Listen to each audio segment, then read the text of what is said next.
Oke, dan kita akan mulai review materi pekan ini. Seperti judulnya, kita akan belajar mensegmen citra. Nah, mungkin kalian semua udah tidak asing ya dengan istilah segmen mensegmen. Intinya sesuai dengan background yang saya pilih untuk judul slide kali ini, kita mau membagi citra kita menjadi bagian-bagian. Bagian-bagian yang seperti apa yang bisa kita bagi-bagi. Nah, itu yang Anda pelajari di materi pekan ini. Oke, jadi tadi kita sudah nonton bersama itu dari Udacity. By the way, linknya akan saya share juga di Scale nanti, linknya yang lengkap di YouTube. Nah, saya coba rangkum beberapa poin-poin penting yang disebut di video tadi. Nah, tadi saya yang memicu perhatian saya adalah kata-kata ini. Yang pertama, depends on what you are trying to do. Nah, segmentation itu tidak ada satu cara yang pasti karena tergantung lagi mau ngapain, tujuan kita buat apa, kita lagi mau mensegmen apa, kita apa mau lebih penting memisahkan yang berbeda atau lebih penting menyatukan yang sama. Nah, berdasarkan pertimbangan tersebut, kita akan bisa memilih approach segmentasi yang paling pas untuk kepentingan atau task kita. Lalu kata kedua yang memicu perhatian saya adalah coherent atau homogen atau bersatu. Nah, jadi kita mau mencari sesuatu yang mirip, mau mencari sesuatu yang tadinya sama agar menyatu semua yang dianggap koheren artinya, jadi meaningnya juga sejalan, semua mau kita satukan menjadi satu hal yang tersegmen sendiri. Nah, biasanya kalau dalam konteks citra yang menjadi bagian-bagian itu objek-objek atau parts atau bagian-bagian penting dari gambar. Kenapa kita mau melakukan itu? Karena tujuan paling pertama adalah karena kita mencari region of interest. Kita berusaha mencari objek atau bagian yang penting dari gambar itu. Karena apa? Karena biasanya segmentasi itu merupakan step awal untuk melakukan sesuatu yang lebih lanjut. Yang tadi disebut di video tadi untuk recognition, untuk further understanding. Jadi karena kalau saya sudah isolate, saya sudah berhasil mengeluarkan gambar manusianya dari seluruh citranya, maka saya bisa fokus di mengenali manusianya tersebut. Karena ternyata dalam task saya, bagian-bagian lainnya background-nya tidak penting. Nah, kenapa saya pilih orang? Nah, karena kebetulan yang mau saya lakukan itu adalah pengenalan orang. Jadi kelihatan ya, tergantung dari apa yang mau saya lakukan, tentunya segmentasi yang saya incar dan saya berusaha dapatkan itu juga akan berbeda. Nah, poin terakhir ini sedikit berbeda ya, ini dinamakan superpixel. Nah, ini berusaha untuk menyatukan bagian-bagian yang mirip menjadi pixel yang super. Jadi instead of kita punya pixel-pixel kecil-kecil yang mirip-mirip, kita satukan jadi satu unit. Nah, di sini kita bukan lagi membagi objek menjadi satu, tetapi boleh jadi bagian-bagian tertentu yang dinamakan dengan superpixel. Kita akan lihat di akhir ini ada juga di lab Anda, kalau nggak salah, Anda juga sudah diminta untuk menerapkan SLIC atau Simple Linear Iterative Clustering yang menjadikan citra kita menjadi citra superpixel. Jadi dari video tadi sebetulnya kita udah dapat ya semua basic-basic yang kita perlu tahu untuk motivasi kenapa kita melakukan segmentasi. Jadi saya akan agak skip sedikit ya tentang basic yang sama seperti ini. Kalau tadi di video tadi dia pakai kata coherent, kalau di sini di slide kemarin kita pakai istilah homogeneous. Nah, apa yang dilakukan ya tergantung apa yang sedang kita perlu lakukan. Jadi tergantung konteks, tergantung task yang sedang dikerjakan. Nah, tentunya walaupun tadi saya bilang banyak approach ya dan tidak ada satu approach yang harus diikuti, tentunya ada beberapa standard ya yang ada supaya kita juga tidak terlalu bingung mempelajarinya dan kita bisa punya suatu patokan, yaitu ini ya.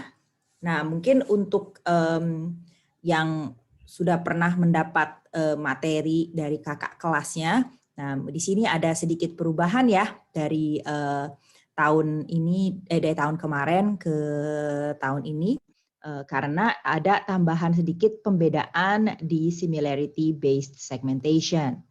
Nah, kayak tadi saya bilang, ketika kita membagi menjadi bagian-bagian, kita bisa melakukan dua hal.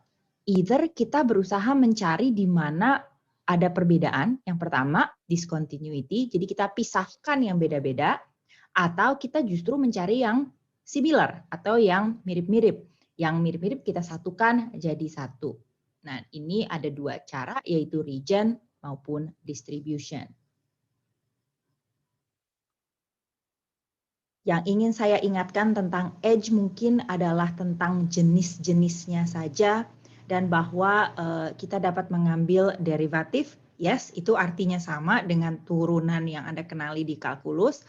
Jadi kalau intensity profile-nya seperti di atas, bisa saya turunkan, cari turunan pertama dan turunan keduanya. Tetapi pada kenyataannya biasanya untuk mencari edge kita sudah tidak lagi melakukan mencari derivative image secara manual karena kita punya edge detector yang basic yang sudah umum dipakai yaitu Roberts, Prewitt, dan Sobel. Ini mungkin sudah keluar juga ya di Spatial Image Processing di bab 3 sama Prof. Aniati. Dan yang perlu Anda ketahui juga adalah ketiga filter edge detector tadi hasilnya juga akan beda-beda. Nah, kalau di sini sih kelihatannya yang paling terang yang Sobel ya, mungkin karena dia punya arahnya lebih banyak, arah apa namanya, arah garis yang dia cari lebih banyak nih. Ada yang kalau Roberts kan cuma nyari cuma 2x2, Prewitt dan Sobel kan lebih besar, jadi dia bisa mencakup area yang lebih besar juga.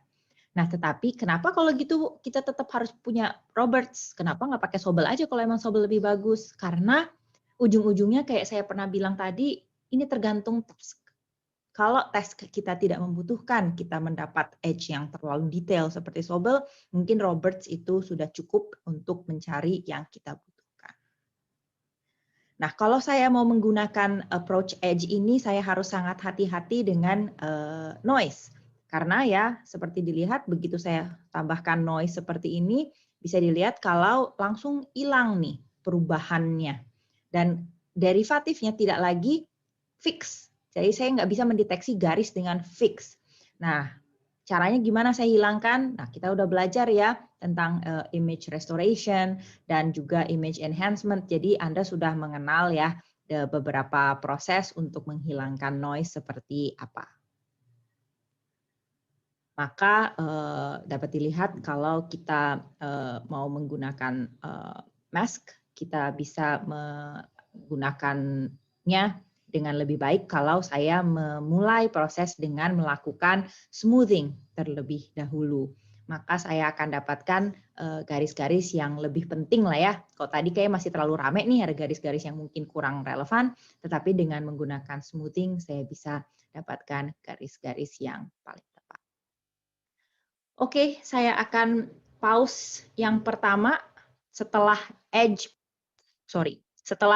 based detection ini dan saya persilahkan kalau ada yang ingin ditanyakan boleh unmute atau boleh juga menyalakan menulis di chat.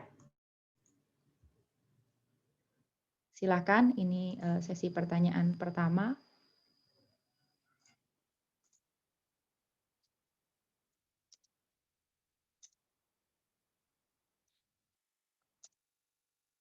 Mungkin sambil kita menunggu ada pertanyaan, silahkan saya arahkan perhatian Anda ke chat box dan silahkan tulis NPM untuk pencatatan kehadiran hari ini.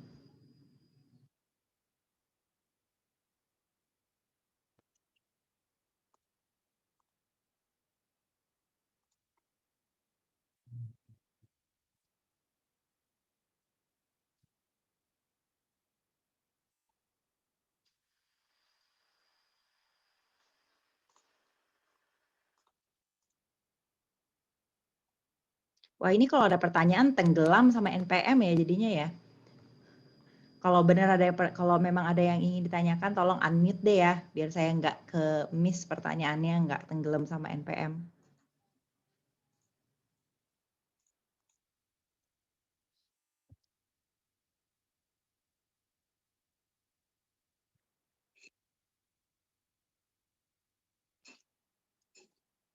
Belum ada?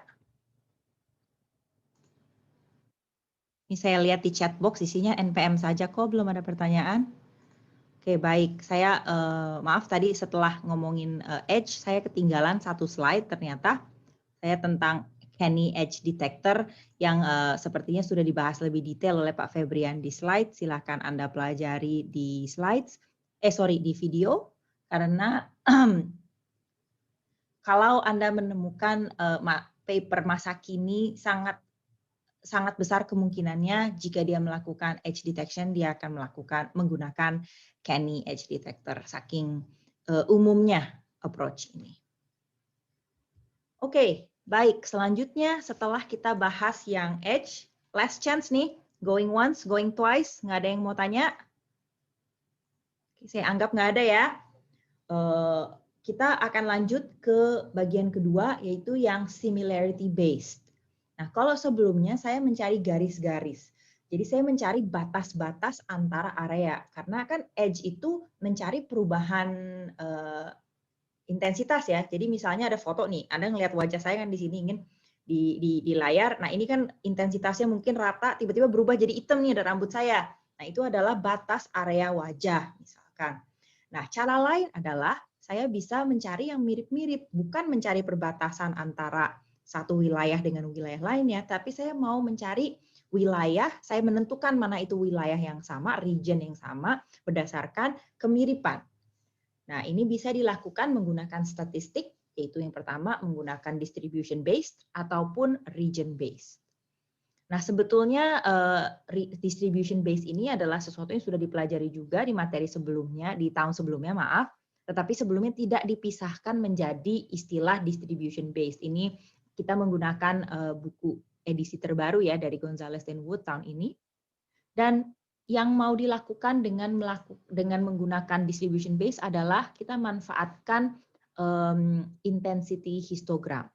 Jadi ketika saya lihat distribusinya seperti ini saya lihat saya punya area distribusi dengan nilai frekuensi intensitas seperti ini di kiri, dan kemudian di sini ya, kalau Anda ingat start probe ini berarti apa? B something ya. Saya bahkan nggak ingat. Dan ini ternyata kalau saya punya yang jelas seperti ini, saya bisa mengelompokkan dia menjadi bagian yang gelap dan bagian yang terang. Jadi black and white saja. Nah, ini bisa dilakukan secara global, yaitu threshold nih, T nih, saya batasi. Jadi yang lebih rendah dari T saya jadikan 0, atau jadikan hitam, yang lebih tinggi dari T saya jadikan putih. Nah, si nilai T yang saya ambil ini saya bisa lakukan secara global, maksudnya global itu di seluruh citranya saya pakai T yang sama, atau saya juga bisa lakukan secara variabel atau lokal, di mana tergantung area-area tertentu T saya berubah.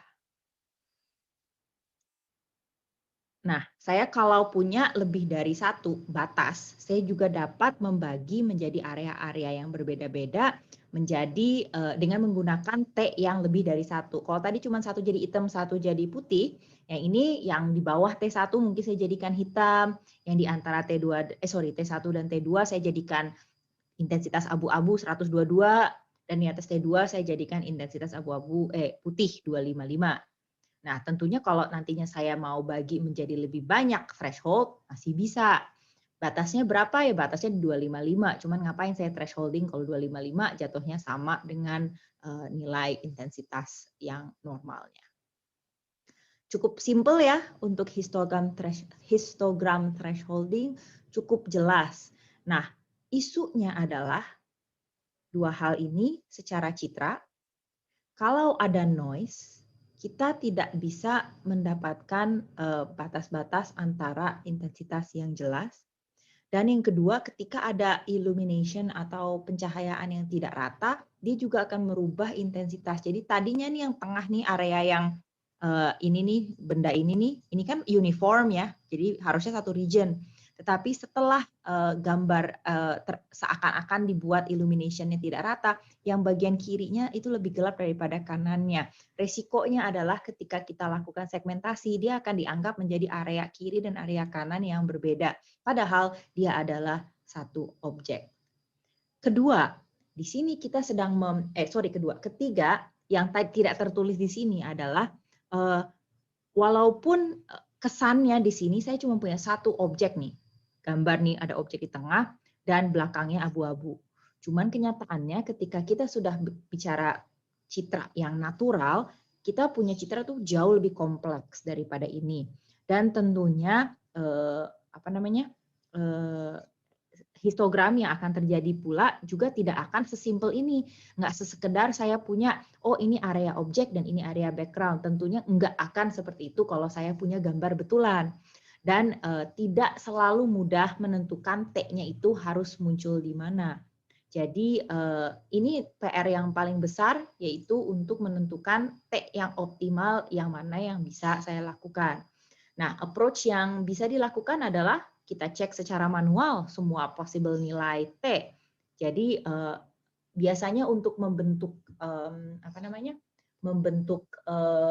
dataset yang ground truth secara manual itu sering dilakukan kok ketika kita sedang membuat ground truth-nya atau patokannya, kita bisa ngeset threshold secara manual oleh seorang pengamat manusia. Jadi ada yang ngeliatin, oh ini kurang nih thresholdnya, kita naikin sampai dia bisa mendapatkan bentuk objek yang sempurna. Itu approach yang valid. Tapi tentunya ketika Anda ngambil kuliah ini pasti nggak mikir bakalan ngecekin satu-satu kan, males pasti kan. Nah, ada satu approach yang sering digunakan, kita namakan Otsu's thresholding. Nah, Otsu ini mencari nilai T yang optimal, nilai threshold yang optimal untuk minimize within class. Jadi kalau satu kelas atau sama-sama yang di kiri atau di kanan itu meminimalisasi variansnya, dan at the same time dia berusaha maximize atau memaksimalkan varians antar kelas. Jadi yang mirip betul-betul yang diminimalisir variansnya, jadi dicari maksimum banget dia itu mirip, dan yang beda betul-betul dimaksimalkan perbedaannya. Jadi dengan begitu kita bisa membedakan antara dua kelas. Kenapa saya bilang dua kelas? Karena Otsu's method ini adalah problem binarization, yang mana kita jadikan gambar menjadi black and white. Nah, ini ada detailnya, saya rasanya sudah dijelaskan ya oleh Pak Febrian juga di video, tetapi yang ingin saya sorot adalah prosesnya. Misalkan ngambil T3 seperti ini, saya kan punya gambar kayak gini nih, kemudian histogramnya sudah saya buat seperti itu. Tentunya gambar in real life nggak sekecil ini ya. Maka kalau saya punya threshold T, dia akan menghitung, nih, kok T kan terjadi background dan foreground seperti ini, dia akan menghitung within class dan between class variance. Nah, dia maunya mencari within class yang paling kecil dan between class yang paling besar. Dan kalau begitu untuk T sama dengan 3 tadi dia bisa hitung, dan untuk dia mau mencari threshold T di mana within class-nya minimum. Berarti untuk setiap kemungkinan nilai threshold T, dia mencarinya. Yes, dia harus mencari untuk T sama dengan 3, T sama dengan 4, T sama dengan 5. Semua possible values of T harus dicek variansnya, dan dia akan mencari yang paling minimum within class variansnya. Dan di sini ternyata T. Nah, di sini kebetulan nilai tingkat keabuan yang saya punya dalam citra image contoh ini hanya 6.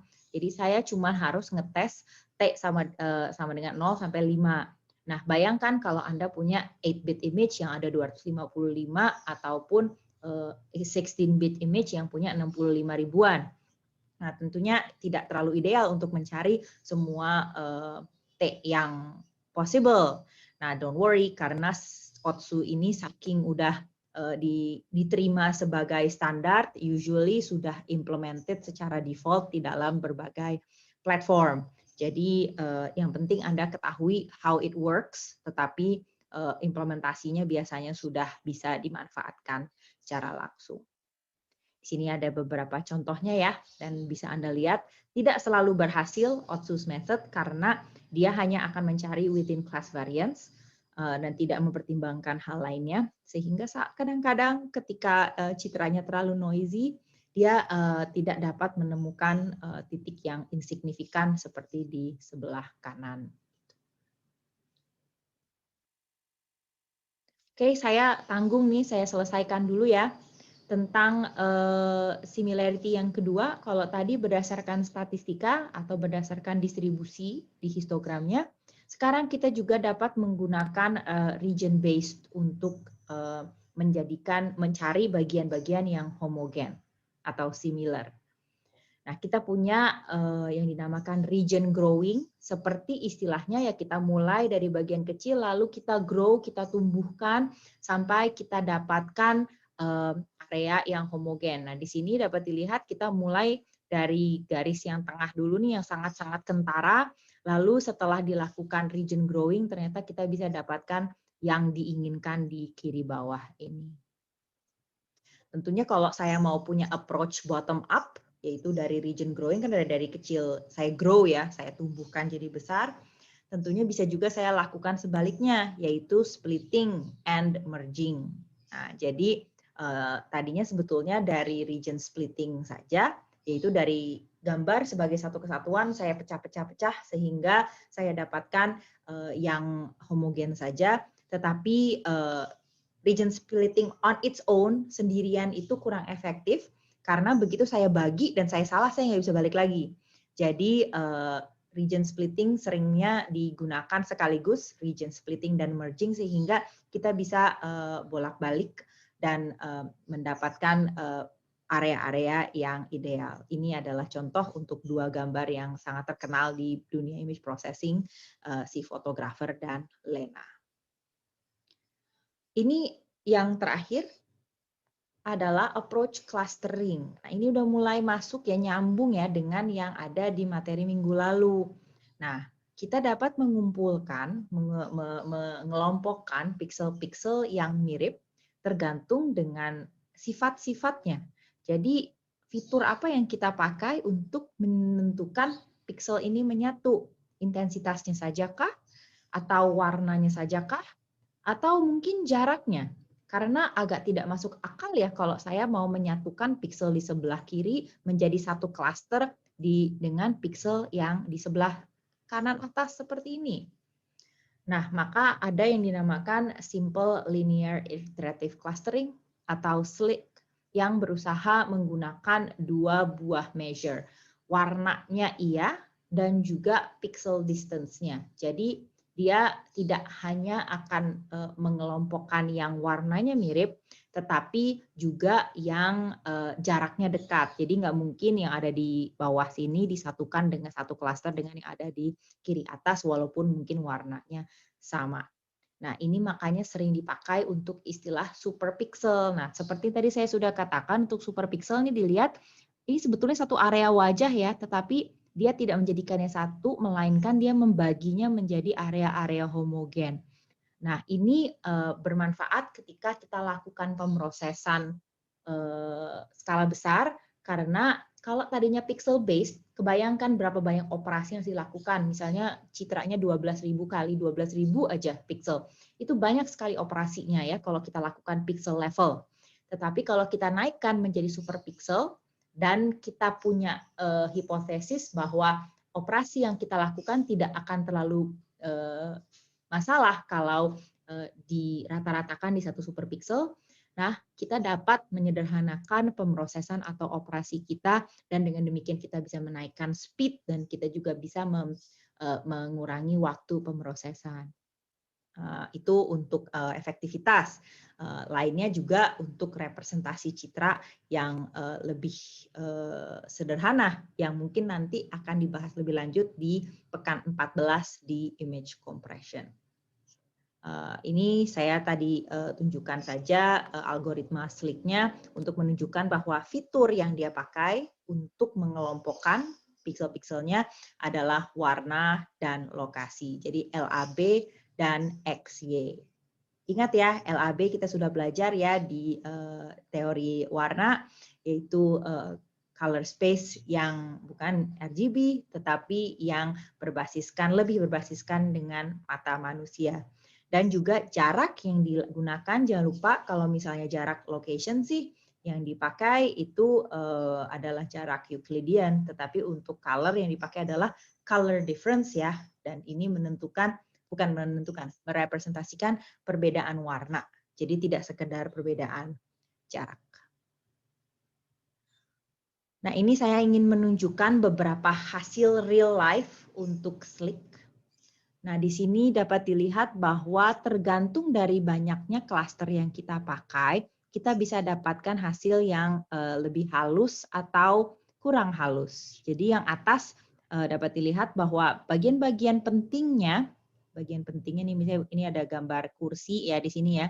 Ini masih ada cukup banyak bentuknya ya, masih kelihatan lah ini kursi. Tetapi di belakang kita kehilangan banyak informasi. Dan juga edge objeknya juga jadi sedikit samar. Karena mungkin jumlah klaster yang dipakai agak sedikit, sehingga dia mengambil lebih banyak pixel-pixel yang melewati edge karena masih mirip dengannya. Sedangkan yang di bawah bisa dilihat kalau pixel-pixelnya ini cenderung edge-nya cenderung lebih tegas, mungkin karena perbatasan antara superpixelnya itu juga cukup jelas sehingga terjadi walaupun ini terjadi superpixeling, ini tetap bentuknya masih cukup mirip dengan gambar aslinya. Jadi saya harus pakai yang mana Bu? Banyak klasternya atau sedikit? Tergantung dengan aplikasi Anda. Kalau tidak butuh detail, yang atas mungkin cukup dan itu akan menyederhanakan komputasi, tetapi kalau masih perlu yang tegas, mungkin kita harus mengatur parameter dengan benar sehingga bisa dapat edge atau distinct shape yang masih jelas.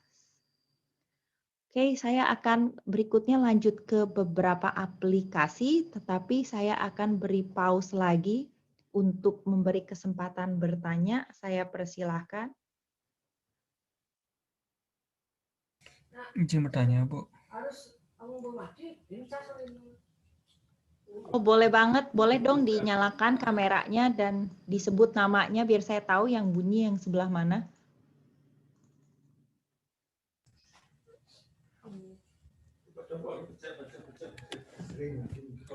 Oh, ada yang nyala.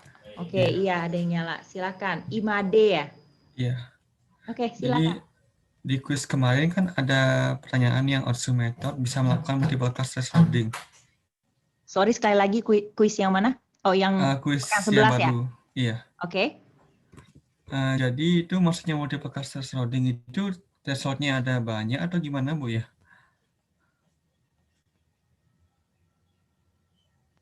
Boleh dibacakan lagi nggak kuisnya? Saya lagi nggak lihat kuisnya nih saat ini. Pertanyaannya, apakah Orsu method dapat melakukan multiple class thresholding? Oke. Gimana menurut Made? Saya manggilnya apa nih? Sorry, saya harusnya manggilnya Tama apa nih? aja, Bu. Tama. Siapa? Tama. Oke. Iya. Gimana menurut Tama? Itu kemarin saya nangkapnya maksudnya multiple class thresholding itu thresholdingnya ada banyak gitu buat bedain Ya, kelas-kelasnya. multiple class ya. Jadinya kelasnya Iya. banyak gitu kan. Nah, tetapi Tapi di situ saya awalnya mikir tidak, tapi jawabannya itu iya. Terus saya baca lagi yang di Otsu katanya thresholding cuma bisa satu, jadi bingung kenapa jawabannya iya gitu. Kenapa jawabannya? Oh, sorry. Kenapa jawabannya iya? Oke, Iya. nanti ini ya. Yang pertama saya takut salah ngomong pertama, jadi saya akan clarify juga sama Pak Febrian. Cuman dugaan saya seperti ini, karena multi-class thresholding, mungkin yang dimaksud adalah bahwa dia bisa membuat lebih dari satu kelas, jadinya kan ada yang, jadi satu threshold pun juga bisa jadi dua, mungkin itu maksudnya. Tapi kalau bukannya threshold yang itu benar-benar nggak bagi jadi region yang sama ya, kelasnya sama jadinya untuk yang satu region. Ya, harusnya sih kalau Otsu itu juga sepengetahuan saya itu harusnya biner ya, jadinya either black or white gitu jadinya ya. Jadi binarization. Jadi mungkin saya nanti clarify dulu ya yang dimaksud dengan multi class di sini yang di intentionnya tuh seperti apa. Tapi kuncinya itu bilangnya apa? Bilangnya iya, bisa multi class thresholding. Oh gitu ya. Iya. Oke. Oke, saya pending ya jawabannya ya. Karena saya harus clarify juga itu maksudnya Pak Febrian dengan multi class di sini apa. Kalau saya juga perasaan saya pertama adalah kalau dengar kata multi thresholding ya jadinya thresholdnya lebih banyak. Jadi ada T1, T2 gitu kan ya. Iya. Dan mungkin saya punya dua dugaan kalau memang jawabannya menurut Pak Febrian adalah iya. Dugaan saya adalah satu yang dimaksud itu multi class itu walaupun black and white itu kan tetap multi class jadinya black dan white satu. Walaupun itu tidak masuk akal sih harusnya. Dan kedua adalah mungkin ada variasi dari Otsu yang saya kurang tahu yang bisa melakukan multi thresholding. Nah, saya sendiri tidak tahu, jadi saya nggak berani bilang nih sekarang gitu. Mungkin ada variasi Otsu yang saya nggak tahu. Gitu kali ya, sementara itu gitu gimana? Oh ya nggak apa-apa. Iya. Oke, nanti ini ya, utang ya. Nanti saya clarify dulu sama Pak Febrian kalau udah selesai kelas, nanti sekalian diposting di Skele mungkin, biar dibuka diskusinya. Oh iya. Ya. Ya, Oke, makasih terima Bu. kasih banyak. Ya, terima kasih banyak Tama atas pertanyaannya.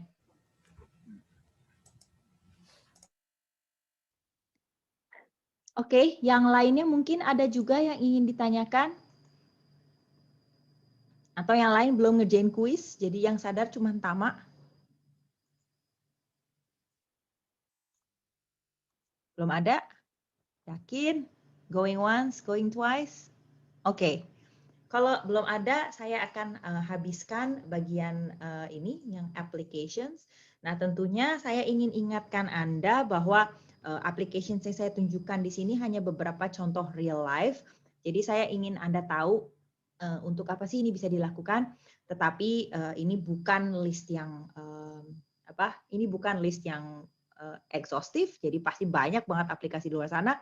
Plus untuk penyelesaikan yang saya tunjukkan di sini mungkin tidak harus menggunakan segmentasi. Kebetulan saja ini adalah aplikasinya menggunakan segmentasi.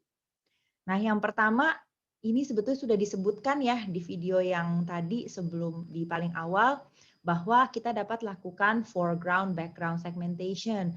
Jadi kita dapat memisahkan objek utama yang ada pada gambar dari background yang tidak terlalu penting, yang agak tidak relevan. Nah, ini manfaatnya biasanya untuk satu step lagi. Jadi setelah sudah isolate, saya sudah bisa isolasi, ini gambar sapinya, saya mau mengenali dia objek apa. Jadi memang segmentasi sering sekali dijadikan tahap pertama untuk proses lebih lanjut.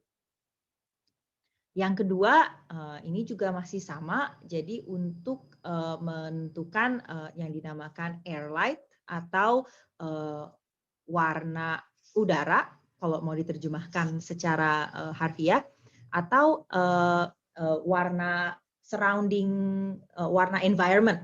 Jadi bukan benda non objek, tetapi biasanya kalau dalam citra itu adalah gambar air kalau gambar bawah laut atau langit kalau gambar di atas air.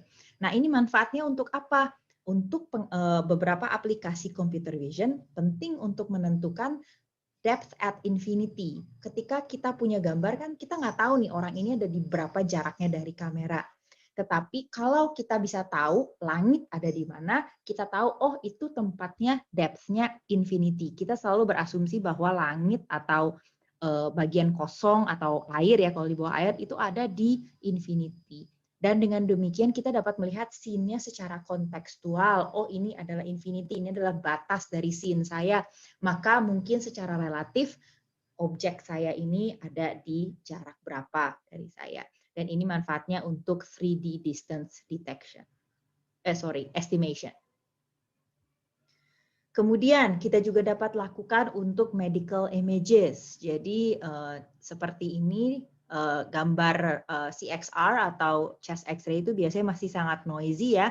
Di sebelah kiri ini ketika kita ambil ronsen, masih ada jantungnya, masih ada tulangnya dan segala macam, masih ada tangannya dan segala macam. Nah, untuk isolasi bagian yang benar-benar perlu diteliti, parunya itu ada di mana, kita dapat lakukan segmentasi paru untuk mendapatkan area yang lebih fokus untuk diteliti. Bahkan di beberapa penelitian deteksi ya preliminary, penelitian yang mendeteksi COVID maupun TB itu dapat meningkatkan akurasi jika kita tidak menggunakan gambar toraks yang full, tetapi menggunakan parunya saja. Nah, yang terakhir yang mau saya tunjukkan, ini adalah prelude untuk materi minggu depan ya. Iya, materi minggu depan. Nah, ini saya akan meningkatkan satu level, jadi menambah satu level semantik, satu level pemahaman. Jadi tidak hanya kita mau mensegmen menjadi bagian-bagian tertentu, tapi saya juga mau mengenali bagian-bagian yang saya pisah-pisahkan itu adalah apa. Nah, ini dapat dilakukan sekaligus dengan beberapa aplikasi deep learning untuk computer vision. Jadi di sini dapat dilihat dalam satu kali pass, dalam satu network, dari atas, dari gambar di row atas bisa langsung saya terjemahkan jadi gambar di row bawah. Dapat dilihat kalau tidak hanya saya membagi-bagi mana yang udara, mana yang gedung, mana yang ini, tetapi saya juga bisa langsung mengenalinya karena ada code-nya nih. Yang merah itu artinya gedung misalkan, yang abu-abu yang ungu itu warna artinya jalan. Dan ini dapat dikompaktkan menjadi satu kesatuan atau satu network dengan aplikasi computer vision. Ini memang tidak saya bahas lebih lanjut ya, kita tunggu materi minggu depan untuk lebih detailnya. Pause lagi untuk pertanyaan, mungkin saya bisa kasih hint sedikit ya, bahwa materi minggu ini dan minggu depan akan sangat relevan untuk proyek akhir Anda. Ada pertanyaan?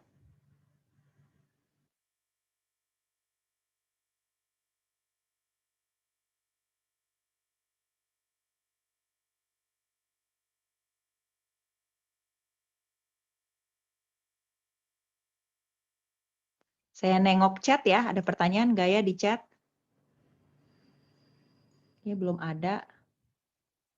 Oke, kalau memang belum ada chat, belum ada pertanyaan, boleh di-unmute juga, nggak harus lewat chat. Oh, sorry. Nggak jadi. Saya lupa, saya mau mengakhiri sesi kali ini dengan tadinya dengan video ya, saya akan pasang dulu setelah ini. Dan pesan yang ingin saya sampaikan, pesan sponsornya adalah ketika Anda melihat materi-materi pengolahan citra yang sudah kita lihat, mungkin Anda lihat bahwa kita tuh semua saling berhubungan ya materinya ya. Ini kita lagi ngomongin segmentasi, tapi kita balik ke spatial filtering. Kita balik ke edge detection. Oh, tapi ternyata nyambung juga ya dengan deep learning minggu depan. Dan walaupun banyak banget ya variasi Venn diagram yang ada di luar sana, cuman ini salah satu contohnya. Saya hanya ingin menunjukkan bahwa memang segmentasi itu adalah salah satu step penting atau step awal untuk memulai pemahaman lebih lanjut terhadap gambar, terhadap citra, dan big picture-nya itu yang dinamakan dengan artificial intelligence. Kalau tidak ada pertanyaan, saya akan akhiri di video ini, dan setelahnya kita akan udahi saja. Jadi saya akan mematikan rekaman juga hari ini yang sekarang ini.